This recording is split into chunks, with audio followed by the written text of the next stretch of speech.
एक ऐसी कंपनी की कल्पना कीजिए जिसके जो सबसे बड़े ग्राहक हैं वो लगभग दिवालिया हो चुके हैं। बिल्कुल, और उन पर कोई थोड़ा बहुत नहीं बल्कि 1.6 लाख करोड़ रुपए से ज्यादा का भारी कर्ज है। हाँ, मतलब कोई भी नॉर्मल फाइनेंस की किताब या बिजनेस स्कूल तो यही कहेगा कि ऐसी कंपनी को तुरंत डूब जाना चाहिए। लेकिन ये कंपनी डूबने के बजाय 33% का नेट प्रॉफिट मार्जिन कमा रही है। और मजे की बात यह है कि अगर इनका कोई ग्राहक पैसे देने में आनाकानी करता है ना, तो भारत का रिजर्व बैंक खुद बीच में आ जाता है। वाकई? जी हाँ, रिजर्व बैंक खुद उस ग्राहक के खाते से पैसे काटकर सीधे इस कंपनी को दे देता है। तो आज के हमारे इस गहरे विश्लेषण में हम इसी रहस्य को थोड़ा खोलकर देखने वाले हैं। आज हमारी चर्चा का विषय है power grid corporation of India, जिसे हम आमतौर पर PGCIL कहते हैं। ये बहुत ही दिलचस्प केस स्टडी है। आज हमारे पास जो डेटा है वो HDFC securities, ICR, PR wealth और W मीडिया की बहुत ही विस्तृत वित्तीय रिपोर्ट से आ रहा है। और मैं ये भी देख रही थी कि कैसे ये कंपनी सिर्फ बिजली के ट्रांसमिशन तक सीमित नहीं है, बल्कि खुद को एक टेक इंफ्रा दिग्गज में बदल रही है। अगर हम PGCIL के स्केल की बात करें तो ये एक महारत्न कंपनी है जिसमें सरकार की 51% से ज्यादा हिस्सेदारी है। हाँ, 51.34%। और इनका जो नेटवर्क है वो करीब 1.83 लाख सर्किट किलोमीटर्स का है। अब यहाँ सर्किट किलोमीटर्स को समझना थोड़ा जरूरी है। बिल्कुल, ये कोई आम दूरी नहीं है। मतलब ये सिर्फ दो खंभों के बीच की दूरी नहीं है, बल्कि उन खंभों पर जितने भी तार दौड़ रहे हैं ना, उनकी कुल लंबाई होती है। अच्छा, और इसके साथ ही इनके पास 288 बड़े सबस्टेशंस हैं।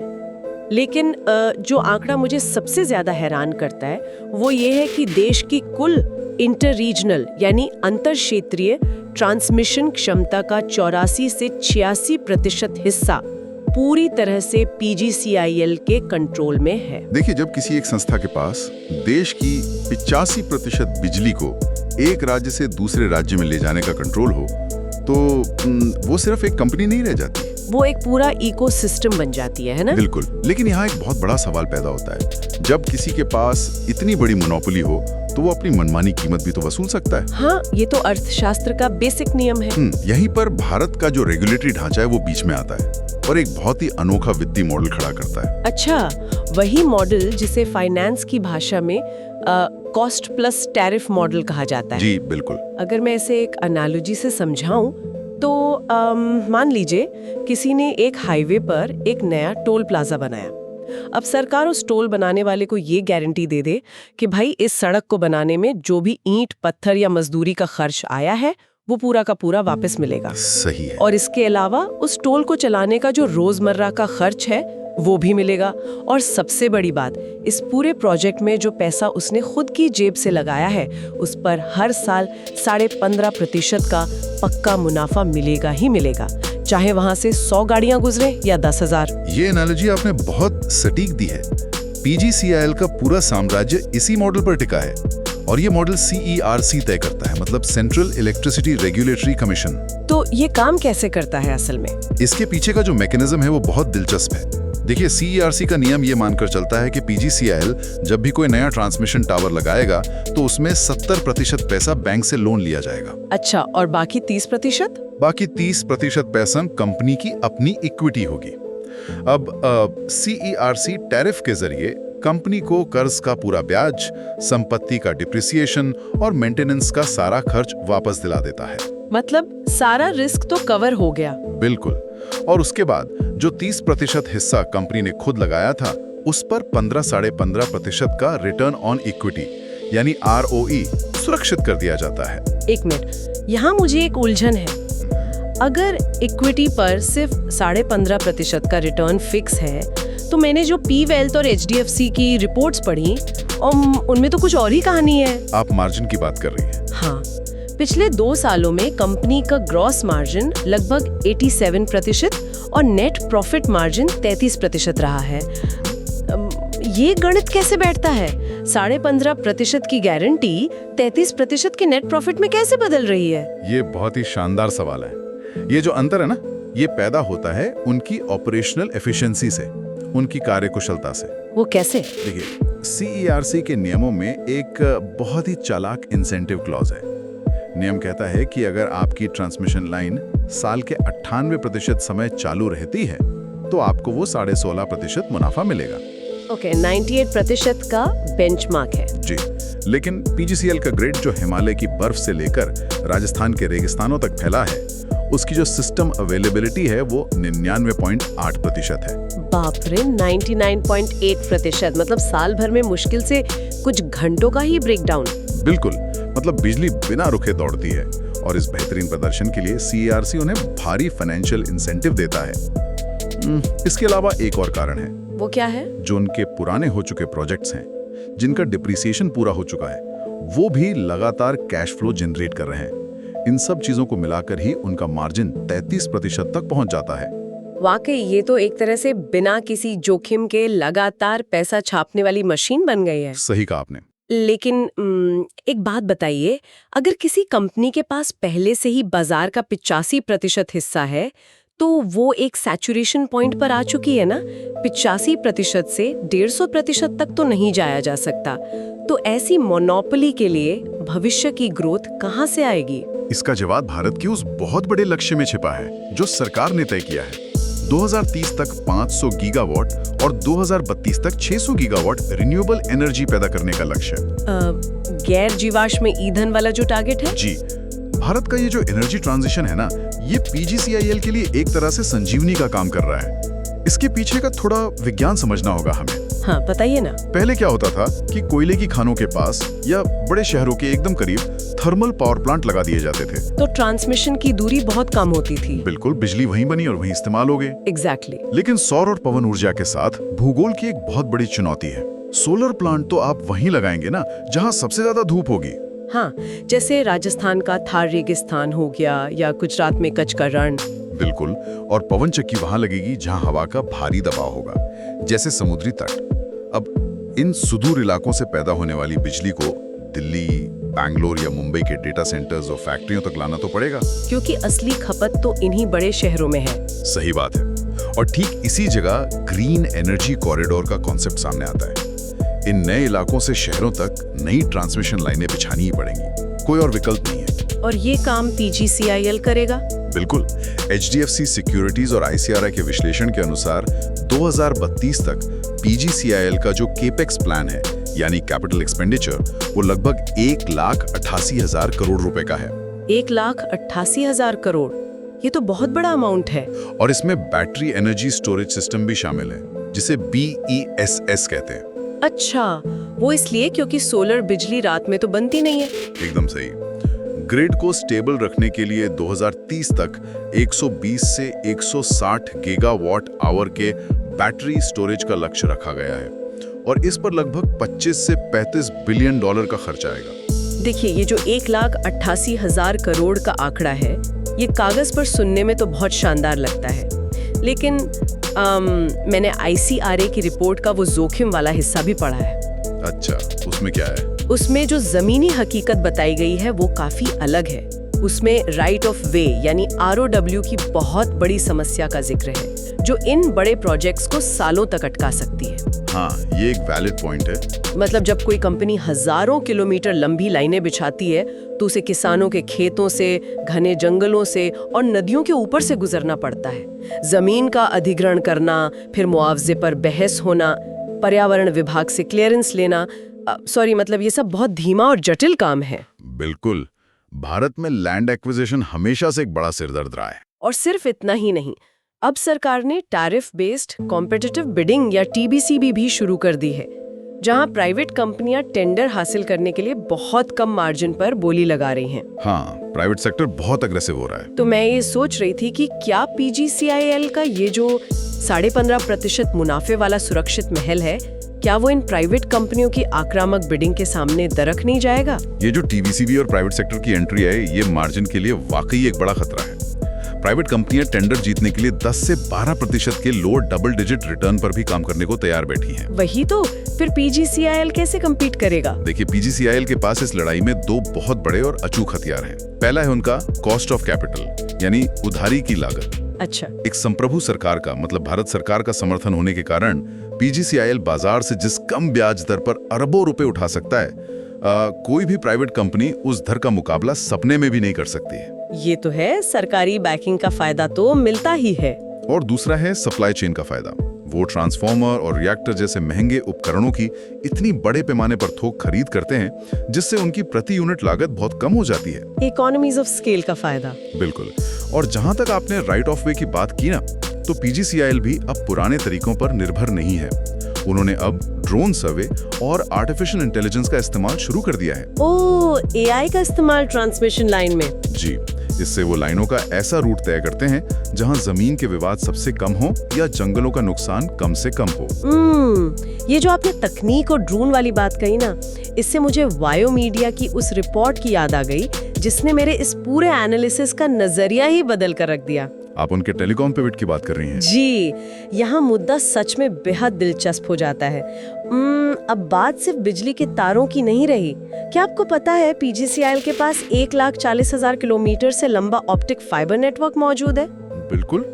मतलब एक पारंपरिक पावर ट्रांसमिशन कंपनी चुपचाप खुद को एक टेक इंफ्रास्ट्रक्चर दिग्गज में बदल रही है। और इसके लिए उन्होंने power grid tele services limited नाम से एक पूरी नई सब्सिडियरी ही बना दी है। अगर मैं सच कहूँ तो ये केवल एक सब्सिडियरी नहीं है, ये एक मास्टर स्ट्रोक है। वाकई? हाँ, वो अपने मेन इंफ्रास्ट्रक्चर के ऊपर एक पूरी नई अर्थव्यवस्था खड़ी कर रहे हैं। अभी एक पायलट प्रोजेक्ट के तहत वो अपने हाई वोल्टेज ट्रांसमिशन टावरों पर 4G और 5G बेस स्टेशंस लगा रहे हैं। एक मिनट, यहाँ मुझे एक बहुत बड़ा इंजीनियरिंग का डाउट आ रहा है। बताइए। देखिए, जो टावर 400 किलोवोल्ट की भारी बिजली ले जाते हैं वो बहुत ही भयानक इलेक्ट्रोमैग्नेटिक फील्ड पैदा करते होंगे। बिल्कुल करते हैं। तो अगर आप उस भारी फील्ड के बीच में नाजुक टेलीकॉम एंटीना लगा देंगे तो क्या सिग्नल पूरी तरह खराब नहीं हो जाएंगे या फिर वो उपकरण जल नहीं जाएंगे? मतलब ये काम कैसे कर रहा है? ये बहुत ही लॉजिकल डाउट है, लेकिन इस इंजीनियरिंग का जो राज है वो OPGW में छिपा है। OPGW ये क्या होता है? इसका मतलब है ऑप्टिकल ग्राउंड वायर। अगर आप कभी ध्यान से किसी बड़े ट्रांसमिशन टावर को देखें तो उसके सबसे ऊपरी हिस्से पर, बिल्कुल टॉप पर, एक पतला सा तार होता है। हाँ, मैंने देखा है। वो तार बिजली कैरी नहीं करता। वो असल में एक ग्राउंड वायर है जो पूरे टावर को आसमान से गिरने वाली बिजली यानी लाइटनिंग से बचाता है। अच्छा, तो वो सेफ्टी के लिए है। जी, लेकिन पीजीसीआईएल ने दशकों पहले ही बहुत दूरदर्शिता दिखाते हुए इस ग्राउंड वायर के अंदर फाइबर ऑप्टिक केबल डालना शुरू कर दिया था। अरे वाह! अब क्योंकि ये तार सबसे ऊपर होता है, इसलिए ये नीचे के हाई वोल्टेज तारों के इलेक्ट्रोमैग्नेटिक प्रभाव से पूरी तरह सुरक्षित रहता है। ये तो बहुत ही ब्रिलियंट डिजाइन है। और टेलीकॉम कंपनियों के लिए तो ये किसी वरदान से कम नहीं है। उन्हें 5G नेटवर्क के लिए नए टावर बनाने के लिए जमीन नहीं खोजनी पड़ेगी। और ऊपर से इन टावरों पर टेलीकॉम उपकरणों को चलाने के लिए 24 घंटे बिजली तो पहले से ही मौजूद है। एग्जैक्टली। मतलब जमीन का अधिग्रहण और बिजली की उपलब्धता, जो किसी भी टेलीकॉम कंपनी के लिए सबसे बड़ा सिरदर्द होते हैं, वो पीजीसीआईएल के पास बिना किसी एक्स्ट्रा एफर्ट के मौजूद हैं। सही कहा। और मुझे लगता है यही सेम लॉजिक उनके डेटा सेंटर मार्केट में एंट्री पर भी लागू होता है। मैंने पढ़ा कि उन्होंने दिल्ली मानेसर में अपने सबस्टेशन की खाली जमीन पर 250 रैक्स का एक पायलट डेटा सेंटर बनाना शुरू कर दिया है। जी, और इसे जल्दी ही 1000 रैक्स तक ले जाया जाएगा। हाँ, अगर हम डेटा सेंटर के अर्थशास्त्रों को थोड़ा समझें तो एक प्राइवेट कंपनी को डेटा सेंटर बनाने के लिए पहले बहुत महंगी जमीन खरीदनी पड़ती है, फिर भारी मात्रा में बिजली का सैंक्शन लेना पड़ता है और फिर कनेक्टिविटी के लिए ऑप्टिक फाइबर बिछाना पड़ता है, जो कि बहुत कैपिटल इंटेंसिव काम है। बिल्कुल। लेकिन पीजीसीआईएल के सबस्टेशनों पर ये तीनों चीजें, मतलब विशाल जमीन, असीमित बिजली और 1.4 लाख किलोमीटर का फाइबर पहले से मौजूद हैं। उन्हें बस वहाँ एक सर्वर बिल्डिंग खड़ी करनी है। बड़ा करने में किसी भी प्राइवेट कंपनी को दशकों लग जाएंगे। बिल्कुल। और मजे की बात यह है कि उनका ये विजन सिर्फ भारत तक सीमित नहीं है, वो इस पूरे मॉडल को एक्सपोर्ट भी कर रहे हैं। अच्छा, भारत के बाहर भी? हाँ, केन्या में अफ्रीका 50 के साथ उनका $300 मिलियन का public private partnership transmission project इसी का हिस्सा है। वाकई? और वो नेपाल, बांग्लादेश और भूटान के साथ अपने ग्रिड कनेक्शन का इस्तेमाल करके वहां फाइबर भी पहुंचा रहे हैं। ये सब सुन के तो ऐसा लगता है कि पीजीसीआईएल का ये साम्राज्य पूरी तरह से अभेद्य है। लेकिन हर बड़े किले में कोई ना कोई कमजोर दीवार तो होती ही है। बिल्कुल होती है। तो मैं ये सोच रही थी कि इस पूरी कहानी का एकिलीज हील यानी सबसे बड़ी कमजोरी क्या है, और मुझे लगता है कि वो कमजोरी कंपनी के अंदर नहीं बल्कि उनके ग्राहकों के पास है। आप राज्य सरकारों की बिजली वितरण कंपनियों की बात कर रही हैं? हाँ, जिन्हें हम डिस्कॉम्स कहते हैं। आप बिल्कुल सही पॉइंट पर पहुंची हैं। ये इस पूरे शानदार ढांचे का सबसे बड़ा जोखिम है। ICRA की एक रिपोर्ट में डिस्कॉम्स की जो वित्तीय स्थिति बताई गई है ना, वो किसी भी निवेशक की नींद उड़ा सकती है। हालत वाकई इतनी खराब है? बहुत खराब। वित्त वर्ष 2024 में इन डिस्कॉम्स का कुल AT&C नुकसान यानी aggregate technical and commercial loss 20.3% था। इस 20.3% के नुकसान का सीधा मतलब ये हुआ ना कि बिजली पैदा तो हो रही है, ट्रांसमिट भी हो रही है, लेकिन जब वो शहरों और गांवों में पहुंचती है तो 20% से ज्यादा बिजली या तो पुराने तारों में जलकर बर्बाद हो जाती है या चोरी हो जाती है या फिर उसका बिल ही नहीं बन पाता। हाँ, और इसी वजह से मैंने पढ़ा कि मार्च 2024 तक इन डिस्कॉम्स पर जनरेटर और ट्रांसमिशन कंपनियों का लगभग 1.6 लाख करोड़ रुपए का भारी कर्ज चढ़ा हुआ था। और यही स्थिति एक बहुत बड़े विरोधाभास को जन्म देती है। एक तरफ PGCIL 33% का भारी भरकम मुनाफा दिखा रहा है और दूसरी तरफ उसका जो कोर कस्टमर है वो 1.6 लाख करोड़ के घाटे में डूबा हुआ है। तो फिर ये पूरा ढांचा अब तक ढहा क्यों नहीं? मेरा मतलब है, अगर बिल भरने वालों के पास पैसा ही नहीं है तो PGCIL का ये जो 15.5% का गारंटी शुदा रिटर्न है, क्या वो सिर्फ कागजों पर है? उन्हें असल में ये कैश मिल कैसे रहा है? यहीं पे वो पेमेंट सिक्योरिटी मैकेनिज्म काम आता है जिसका जिक्र हमने शुरुआत में किया था। अच्छा, वो रिजर्व बैंक वाला? जी, ये शायद भारतीय इंफ्रास्ट्रक्चर के इतिहास का सबसे मजबूत रिकवरी सिस्टम है। ये कोई साधारण कॉन्ट्रैक्ट नहीं है, बल्कि एक त्रिपक्षीय समझौता है। Tripartite agreement. हाँ, जो भारत सरकार, भारतीय रिजर्व बैंक और राज्य सरकारों के बीच हुआ है। तो इस समझौते की जो असल कार्यप्रणाली है वो क्या है? मतलब ये ग्राउंड पर काम कैसे करता है? देखिए, अगर किसी राज्य का डिस्कॉम PGCIL का बिल चुकाने में आनाकानी करता है या डिफॉल्ट कर देता है तो PGCIL को अपने पैसे के लिए अदालतों के चक्कर नहीं काटने पड़ते। तो फिर वो क्या करते हैं? इस समझौते के तहत रिजर्व बैंक के पास ये विशेष अधिकार है कि वो राज्य सरकार को मिलने वाले केंद्रीय फंड से सीधे पैसे काट ले और तुरंत PGCIL के खाते में ट्रांसफर कर दे। अरे वाह! ये एक तरह की ऑटोमेटिक गार्निशिंग है। राज्य सरकारें चाहकर भी इस पैसे को रोक नहीं सकती। ये तो सच में एक अभेद्य सुरक्षा कवच है उनके लिए। और मुझे लगता है कि इसी वजह से PGCI की कलेक्शन एफिशिएंसी हमेशा 100% से ऊपर रहती है। बिल्कुल, क्योंकि उन्हें उनका सारा पुराना बकाया पैसा ब्याज सहित वापस मिल जाता है। वाकई। अगर हम आज के इस पूरे विश्लेषण को एक जगह समेटें तो एक बात बहुत स्पष्ट हो जाती है कि पावर ग्रिड कॉर्पोरेशन अब सिर्फ लोहे और एल्यूमिनियम का ढांचा खड़ा करने वाली कोई बोरिंग सरकारी संस्था नहीं रही। एकदम सही। इन्वेट के जरिए अपने एसेट्स को मोनेटाइज करके अपनी बैलेंस शीट को हल्का करना या फिर भारत के 500 गीगावाट ग्रीन एनर्जी के सपने को हकीकत में बदलने के लिए 1.88 लाख करोड़ का भारी निवेश करना। और वो टेलीकॉम वाली बात? हाँ, अपने विशाल नेटवर्क का इस्तेमाल टेलीकॉम और डेटा सेंटर जैसे उच्च मुनाफे वाले हाईटेक क्षेत्रों में करना।